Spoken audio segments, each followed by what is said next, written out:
we are seeing a pretty good pickup in people being willing to invest in home ownership again, and that's helped to improve the overall psychology, I think.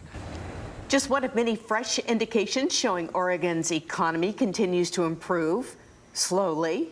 That tops tonight's Your Money. Here is News Channel 8 business reporter Joe Smith. Good evening, Laurel and Tracy.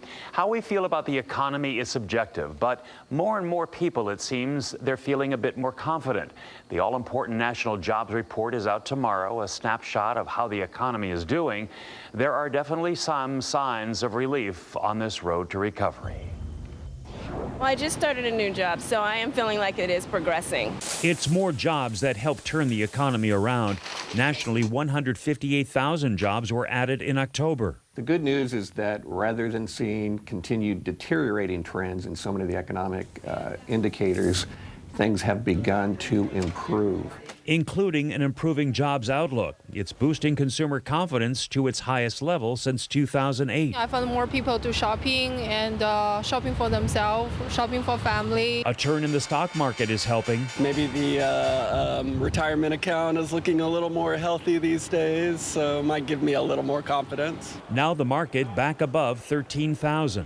It helps the consumer feel better about being able to go out and spend some money. On some big-ticket items, including buying a home. Sales across the country are improving. Here in Portland, appreciation is up along with prices, more than 9% since the 2008 housing crisis. There is true affordability in the market now, even if prices go up, because interest rates have gotten so low. And those low interest rates help sell cars. Local dealers are seeing pent-up demand translate to sales. The best seller right now is probably the Chevy Cruze. General Motors had its best October since 2007, up 5%. Wentworth Chevytown, sales beat even that. Sales from prior October in 2011, if you compare that to October 2012, sales are up 17%. So it's good. Here in Oregon so far this year, 10,000 jobs in manufacturing, financial, retail, and hospitality have been added, but we're still a full percentage point above the national unemployment average. And growth, although it's going to be better, will still be slow.